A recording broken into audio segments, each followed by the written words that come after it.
We continue our reading of From the Heart, a daily devotional by author Ellen G. White. Today's reading, December 2. John the Baptist's example. There was a man sent from God whose name was John. John 1:6. The birth of John the Baptist had been foretold by prophets, and an angel was sent to notify Zacharias of the event. The heavenly messenger expressly enjoined upon the father to bring up the child with strictly temperate habits. John did not feel strong enough to stand the great pressure of temptation he would meet in mingling with society. He feared his character would be molded according to the prevailing customs of the Jews, and he chose to separate himself from the world and make the wilderness his home.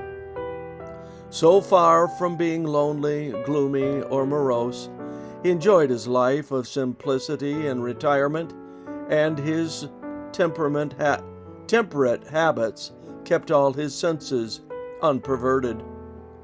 John had a special work to do for God. He was to deal with the sins and follies of the people.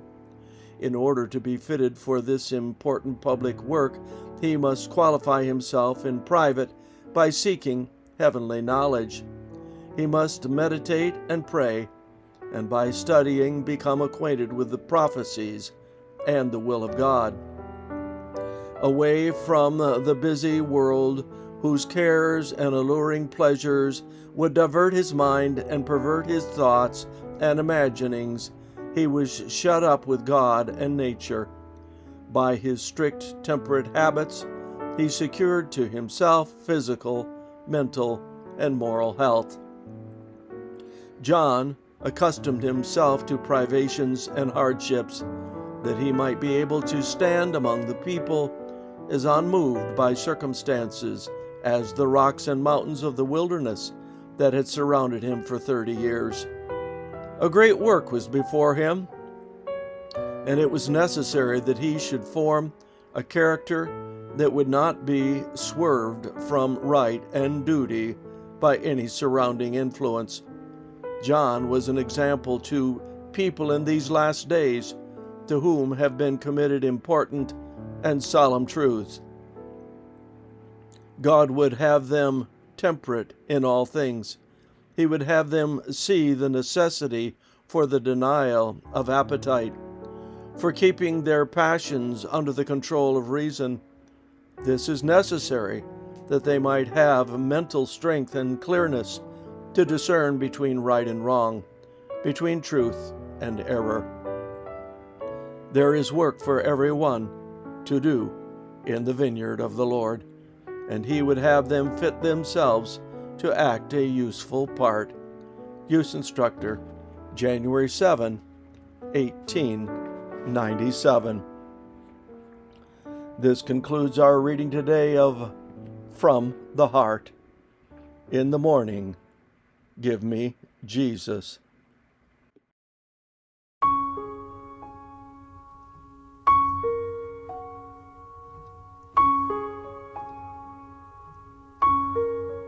In the morning when I rise, in the morning when I rise, in the morning when I rise, give me Jesus.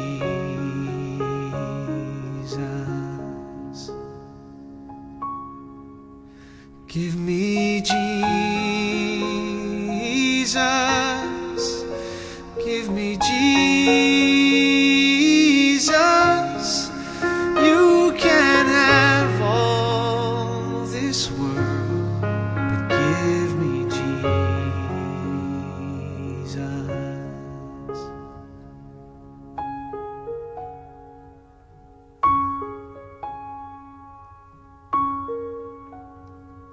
And when I am alone,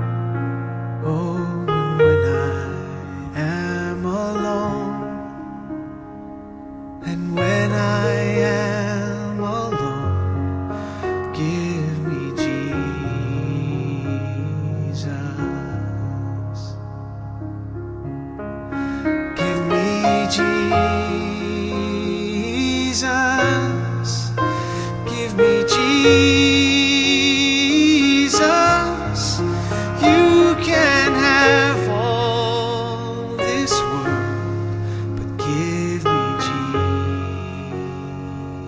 Jesus.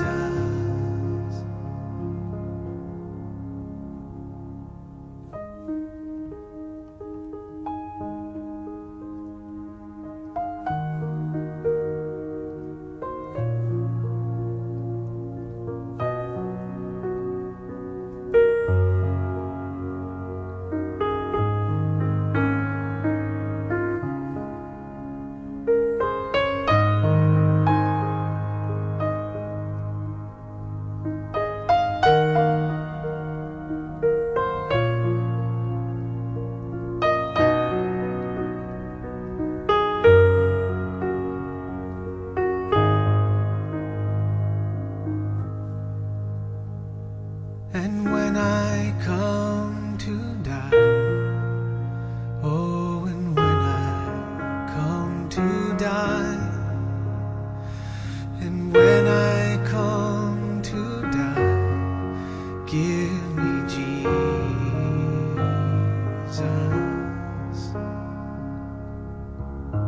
Give me Jesus. Give me Jesus. You can have all this world. You can have all this world.